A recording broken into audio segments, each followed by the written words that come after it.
Assalamualaikum warahmatullahi wabarakatuh. Halo teman-teman, kami dari kelompok 3 kelas R3B. Di sini kami akan menjelaskan mengenai materi sistem periodik unsur. Nah, pertama-tama sebelum kita masuk ke materi kita perkenalan diri dulu yuk. Perkenalkan, nama saya Azara Ramadhani. Nama saya Nurul Afia. Nama saya Jackson Sandra Manuel. Nah, setelah kita perkenalan nih, sekarang waktunya kita masuk ke materi kita. Simak baik-baik guys. Oke, pembahasan kita kali ini mengenai pertama, pengertian sistem periodik unsur. Yang kedua, teori-teori menurut para ahli. Yang ketiga, penjelasan mengenai tabel periodik unsur. Dan yang terakhir, mengenai sifat-sifat dari sistem periodik unsur. Apa sih itu sistem periodik unsur? Ya, jadi sistem periodik unsur atau disingkat dengan SPU dikenal sebagai tabel periodik yang merupakan cara pengelompokan unsur-unsur kimia berdasarkan nomor atom, konfigurasi elektron, dan juga sifat-sifat kimianya. Awalnya, para ilmuwan menyebutkan bahwa unsur-unsur yang ada di alam ini terdiri atas 4 unsur, yaitu air, angin, api, dan juga tanah. Selanjutnya, para ilmuwan terus berupaya untuk mengelompokkan unsur-unsur agar lebih mudah dipelajari dan juga dianalisis. Pengelompokan unsur-unsur berdasarkan kemiripan sifat terus mengalami perkembangan dari yang paling sederhana hingga sekarang, yaitu yang modern. Nah, sekarang untuk penjelasan keduanya, sini kita akan membahas perjalanan tabel periodik. Jadi ada 6 tokoh yang membahas mengenai model tabel periodik itu sendiri. Nah, untuk lebih jelasnya, ayo kita bahas satu persatu. Yang pertama, ada Antoine Lavoisier. Jadi, Lavoisier ini membuat daftar 33 unsur yang dianggap tidak bisa diuraikan lebih lanjut. Nah, daftar unsur tersebut kemudian dibagi menjadi 4 kategori berdasarkan sifat kimianya, yaitu ada gas, non-logam, logam, dan juga tanah. Nah, Lavoisier ini masih menganggap cahaya dan kalor sebagai unsur ya pada saat itu. Padahal nih, setelah teknologi kimia itu berkembang, kita tuh dapat mengetahui kalau baik cahaya dan juga kalor itu bukanlah suatu unsur, tetapi suatu bentuk energi. Nah, penggolongan logam dan non-logam itu juga belum sempurna, karena ditemukan unsur yang memiliki sifat campuran antara logam dan non-logam, yang kemudian disebut dengan metaloid. Nah, metaloid ini contohnya ada silikon, antimon, dan juga arsen. Lalu kita lanjut ke tokoh yang kedua. Nah, di tokoh kedua ini ada Johann Dobreiner. Jadi, Johann Dobreiner ini mengembangkan konsep triad. Nah, apa sih triad itu? Jadi, triad adalah kelompok yang terdiri dari 3 unsur dengan sifat kimia dan massa atom yang mirip. Nah, unsur kedua dalam triad ini memiliki sifat-sifat yang berada di antara unsur pertama dan unsur ketiga, serta massa atomnya mendekati rata-rata massa atom kedua unsur tersebut. Nah, di sini ada contoh dari triad itu ya, konsep triad itu. Nah, ada contoh penghitungannya nih, kita bisa membuktikannya. Contohnya itu ada massa atom natrium berada di antara massa atom litium dan kalium. Bisa kita lihat, massa atom natrium itu kan 22,99 atau yang kita bulatkan menjadi 23. Nah, massa atom rata-rata dari litium dan kalium itu setelah dihitung adalah 23,02 atau yang dibulatkan menjadi 23. Nah, jadi bisa kita lihat nih, kita buktikan kalau natrium yang berada di tengah-tengah antara litium dan kalium ini memang memiliki massa atom yang sama dengan rata-rata dari massa atom litium dan kalium. Nah, akan tetapi konsep triad ini tuh memiliki kelemahan. Kelemahan yang pertama itu, tidak semua unsur dapat dikelompokkan ke dalam triad ini. Yang kedua, hanya ada 5 triad yang teridentifikasi. Dan yang ketiga, unsur-unsur baru yang ditemukan sering tidak sesuai dengan pengelompokan triad. Oke, sekarang kita masuk ke John Newlands. Pada tahun 1864, John Newlands, seorang kimiawan asal Inggris, mengelompokkan unsur-unsur berdasarkan kenaikan massa atom relatif dan menemukan pola bahwa sifat suatu unsur akan berulang pada unsur ke-8. Mirip dengan pengulangan not lagu, sehingga disebut hukum oktav. Unsur kedua akan memiliki kemiripan sifat dengan unsur ke-9, dan seterusnya. Nah, berikut adalah contoh tabelnya. Kita lihat di sini, ada H dengan F, itu adalah tabel pertama dengan tabel kedua. Itu adalah contoh dari unsur yang pertama dengan lanjutannya ke unsur yang ke-9. Dan F dengan Cl, itu juga lanjutannya. Jadi ini dari semua yang tahap-tahapnya ini adalah unsur yang berulang. Nah, hukum oktav ini tuh punya kelemahan. Apa aja sih kelemahannya? Nah, yang pertama, hanya berlaku untuk unsur-unsur yang dengan massa atom kecil. Hukum oktav hanya untuk unsur-unsur yang massanya kecil, sehingga unsur dengan massa atom yang lebih besar tidak dapat diatur dengan pola ini. Hal yang kedua, beberapa unsur dengan sifat yang berbeda ditempatkan dalam suatu slot yang sama. Nah, mengapa demikian? Sehingga pengelompokan ini tidak akurat kalau ditempatkan yang sama. Kalau yang ketiga, saat unsur-unsur baru yang masanya cukup besar atau lebih dari 40 ditemukan, maka pola pengulangan setiap 8 unsur tidak terjadi lagi. Karena sifat-sifat unsur tersebut tidak lagi berulang setiap 8 unsur seperti yang dinyatakan dalam hukum ini. Oke, sekarang kita masuk ke Lothar Meyer. Awalnya Meyer mengusulkan sebuah sistem periodik unsur berdasarkan massa atom. Sistem tersebut sederhana, akan tetapi beberapa unsur dengan sifat massa atom yang lebih besar ditempatkan sebelum unsur yang lebih kecil. Dengan pengamatan lanjutan, ia menemukan keteraturan antara massa atom dan sifat unsur melalui kurva volume atom dan massa atom. Nah, Meyer menyadari bahwa adanya keteraturan dari unsur-unsur dengan sifat yang mirip dan pengulangan sifat unsur tidak selalu terjadi setelah 8 unsur, seperti yang dinyatakan dalam hukum oktav oleh John Newlands. Nah, ini dia contoh dari kurvanya. Jadi dari kurva ini, setiap puncaknya itu memiliki sifat yang mirip atau memiliki kemiripan sifat. Nah, jadi yang di puncaknya ini bukan hanya di puncak yang memiliki kemiripan sifat, tapi yang di bawahnya juga itu memiliki kemiripan sifat. Lalu ada tabel kolomnya ini, yaitu dalam sistem periodik Meyer, unsur-unsur diatur secara vertikal berdasarkan kenaikan massa atom. Sementara sifat-sifat yang mirip membentuk kolom, meskipun lebih baik daripada sistem sebelumnya, pengelompokan unsur berdasarkan massa atom masih memiliki kelemahan, yang kemudian disempurnakan oleh sistem periodik modern yang berfokus pada nomor atom. Nah, contohnya dari tabelnya ini berikut ya, contoh dari tabelnya. Oke, sekarang kita masuk ke Dmitri Mendeleev. Pada tahun 1869, Dmitri Mendeleev, seorang ahli kimia Rusia, mengemukakan tabel periodik yang disusun berdasarkan kenaikan massa atom relatif. Mendeleev menyatakan bahwa sifat tertentu akan berulang secara periodik jika unsur-unsur disusun menurut kenaikan massa atomnya. Nah, kita masuk ke kelemahan tabel periodik Mendeleev. Yang pertama, beberapa unsur tidak ditempatkan sesuai urutan massa atomnya. Meskipun pengelompokan awal Mendeleev didasarkan pada massa atom, ada beberapa unsur yang urutan massanya tidak sesuai, namun tetap ditempatkan secara tidak konsisten untuk kesamaan sifat kimia dalam golongan. Lalu yang kedua, beberapa unsur dengan sifat berbeda ditempatkan dalam golongan yang sama. Ada unsur-unsur yang sifat kimianya berbeda, tetapi ditempatkan dalam golongan yang sama, sehingga pengelompokan ini tidak selalu mencerminkan kesamaan sifat antara unsur dalam satu golongan. Nah, kita masuk ke tabelnya. Di sini tabelnya menunjukkan ada periodik dan ada grup. Grup itu maksudnya golongan. Nah, struktur tabel Mendeleev golongan. Lajur vertikal berisi unsur-unsur dengan sifat kimia yang mirip.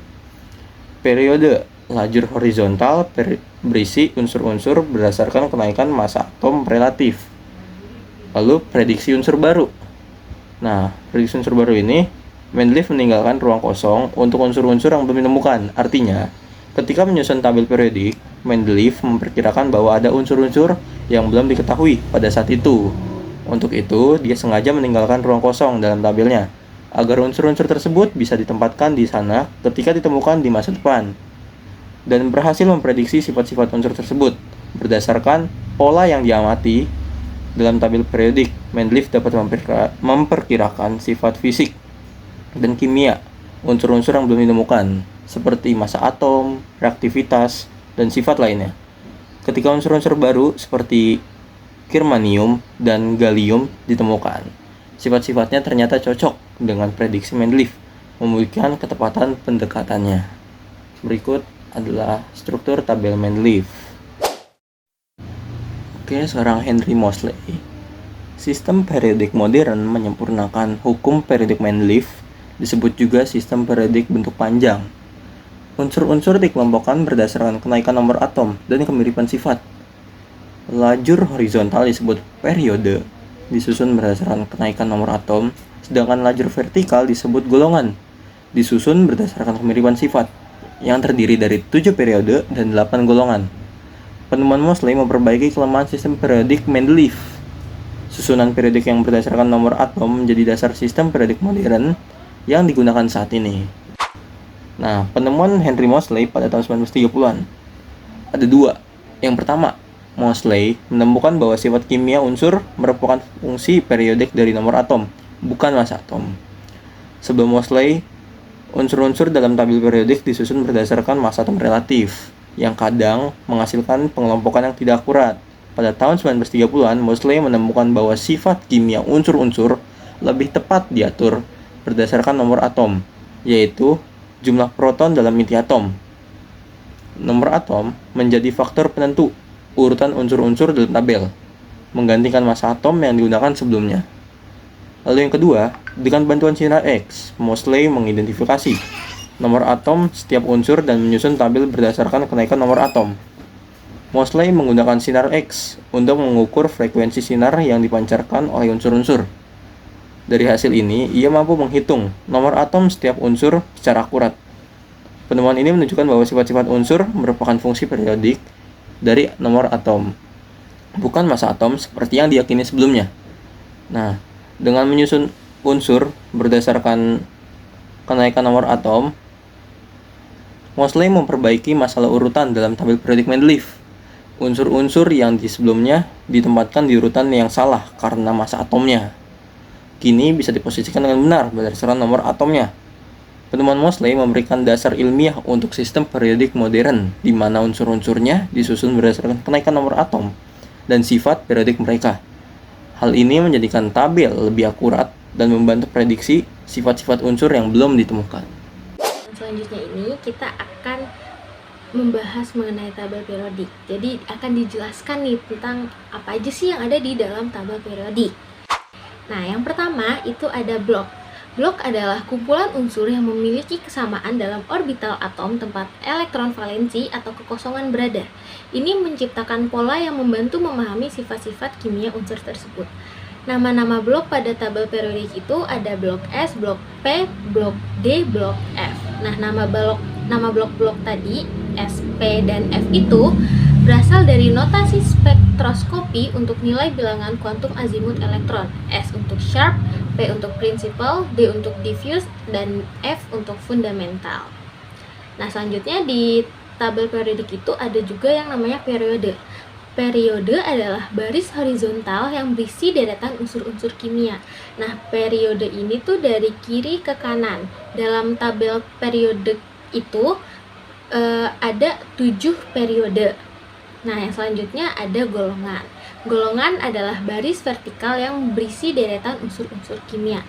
Di tabel periodik itu, golongan itu ada golongan utama, yaitu dari golongan 1A sampai 8A, dan juga ada golongan transisi atau golongan tambahan. Nah, lalu kita nih juga akan tahu nih cara membaca unsur pada sistem periodik unsur. Nah, itu tuh ada nomor atom. Nomor atom adalah jumlah banyaknya proton yang dimiliki atom unsur kimia. Pengaturan berdasarkan nomor atom ini tuh sangat penting ya, karena pertama bisa menentukan konfigurasi elektron. Nomor atom menentukan jumlah elektron dalam atom netral yang pada gilirannya menentukan bagaimana elektron terdistribusi dalam orbital. konfigurasi elektron ini sangat berpengaruh terhadap sifat kimia unsur. Nah, lalu yang kedua tuh juga bisa menentukan sifat kimia. Unsur dengan nomor atom yang berdekatan cenderung memiliki sifat kimia yang mirip karena pola pengisian elektron yang serupa. Lalu selanjutnya itu ada nama unsur. Nama unsur itu nama umum dari suatu unsur kimia. Lalu ada lambang. Lambang itu satu atau dua huruf yang mewakili unsur kimia. Lambang atau simbol yang digunakan secara internasional adalah singkatan untuk nama umum atau nama latin dari unsur kimia. Selanjutnya ada massa atom. Massa atom adalah jumlah materi yang terkandung dalam atom suatu unsur. Lalu ada juga tingkat oksidasi atau bilox. Nah, bilox ini adalah angka atau bilangan yang menyatakan banyaknya elektron yang dilepaskan atau diterima suatu atom dalam pembentukan suatu senyawa. Lalu ada juga titik didih. Titik didih ini adalah suhu di mana unsur tersebut berubah dari fase cair ke gas. Nah, titik didih ini bervariasi antara unsur-unsur tergantung pada jenis ikatan dan gaya yang mengikat atom-atom dalam suatu unsur. Nah, unsur yang memiliki ikatan yang kuat seperti logam transisi umumnya memiliki titik didih yang tinggi. Ini karena gaya yang mengikat atom-atom dalam logam transisi sangat kuat, sehingga memerlukan energi lebih banyak untuk memutuskan ikatan tersebut saat pemanasan. Nah, sebaliknya nih, unsur non-logam biasanya memiliki titik didih yang lebih rendah. Ini karena gaya antar atom dalam unsur non-logam cenderung lebih lemah dibandingkan ikatan yang ada pada logam. Oleh karena itu, unsur non-logam lebih mudah berpindah ke fase gas pada suhu yang lebih rendah. Nah, lalu ada titik leleh. Titik leleh adalah suhu di mana unsur tersebut berubah dari fase padat ke cair. Nah, sama halnya dengan titik didih nih, titik leleh juga dipengaruhi oleh kekuatan gaya antar atom. Unsur dengan ikatan yang kuat seperti logam transisi dan senyawa ionik umumnya tuh memiliki titik leleh yang tinggi. Kekuatan ikatan yang besar memerlukan energi lebih untuk memutuskan ikatan antar atom saat pemanasan. Nah, sebaliknya, unsur non-logam cenderung memiliki titik leleh yang lebih rendah. Contohnya itu unsur seperti helium dan neon. Nah, keduanya itu memiliki titik leleh yang sangat rendah karena gaya antar atomnya yang lemah. Nah, yang terakhir itu ada massa jenis. Massa jenis adalah besarnya massa zat setiap satuan volume. Kita masuk ke sifat-sifat sistem periodik unsur. Nah, jadi sifat periodik unsur adalah sifat-sifat yang berhubungan dengan letak unsur dalam sistem periodik. Sifat-sifat tersebut berubah dan berulang secara periodik sesuai dengan perubahan nomor atom dan juga konfigurasi elektronnya. Sifat-sifat yang akan kita pelajari adalah jari-jari atom, energi ionisasi, afinitas elektron, dan juga keelektronegatifan jari-jari atom. Nah, jari-jari atom adalah jarak dari inti atom sampai kulit luar dari suatu atom. Nah, dari jari-jari atom juga memiliki pola dalam tabel periodik. Dalam satu golongan, jari-jari atom akan meningkat nih dari atas ke bawah yang disebabkan oleh pertambahan jumlah kulit elektron seiring bertambahnya nomor atom. Dalam satu periode, jari-jari atom cenderung menurun dari kiri ke kanan yang disebabkan oleh bertambahnya jumlah proton dalam inti dan meningkatnya muatan inti efektif yang menarik elektron terluarnya. Energi ionisasi. Energi ionisasi adalah energi yang diperlukan untuk melepaskan elektron yang terkait paling lemah dari atom atau ion dalam wujud gas. Pola energi ionisasi dalam tabel periodik adalah dalam golongan energi ionisasi itu cenderung semakin kecil.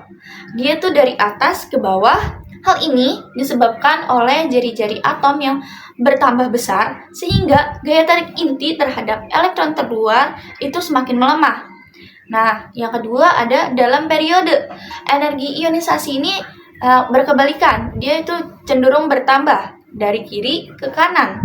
Hal ini disebabkan oleh jari-jari atom yang berkurang sehingga gaya tarik inti terhadap elektron itu semakin kuat. Nah, bisa kita ambil kesimpulan, besar kecilnya energi ionisasi ini bergantung pada kekuatan gaya tarik inti terhadap elektron kulit terluar. Jadi, semakin kuat gaya tarik inti, semakin besar juga energi ionisasinya. Afinitas elektron. Afinitas elektron adalah energi yang dihasilkan atau dilepaskan saat suatu atom menarik sebuah elektron. Nah, pola afinitas elektron dalam tabel periodik adalah 1. Dalam golongan, afinitas elektron itu cenderung berkurang dari atas ke bawah. Nah, dalam periode, afinitas elektron juga cenderung bertambah nih. Dia dari kiri ke kanan hingga ke golongan 5A, yaitu vila, kecuali unsur alkali tanah dan gas mulia. Nah, di sini juga ada karakteristik afinitas elektron, diantaranya itu semua unsur golongan utama memiliki afinitas elektron yang bertanda negatif. Afinitas elektron terbesarnya dimiliki oleh golongan halogen. Semakin negatif nilai afinitas elektron, semakin besar pula kecenderungan atom atau ion untuk menerima elektron. Keelektronegatifan. Keelektronegatifan adalah kecenderungan suatu atom untuk menarik pasangan elektron yang digunakan bersama dalam membentuk ikatan. Unsur dengan energi ionisasi dan afinitas elektron yang besar cenderung memiliki keelektronegatifan yang tinggi. Dalam golongan, keelektronegatifan cenderung semakin kecil. Dia dari atas ke bawah, sedangkan dalam periode, keelektronegatifan semakin besar dari kiri ke kanan. Semakin besar keelektronegatifan, semakin mudah atom tersebut untuk menarik elektron kepadanya. Harga keelektronegatifan diukur menggunakan skala Pauling. Skala Pauling ini memiliki satuan, yaitu satuan kilojoule per mol atau elektron volt. Nah, jadi seperti itu guys penjelasan mengenai sistem periodik unsur. Sebelum ditutup, ada pantun gak sih? Malam Jumat bermain catur. Cakep. Duduk di kursi, kepala terbentur. Cakep. Mohon maaf atas segala tutur, presentasi ini mungkin agak melanjut. Dadah guys.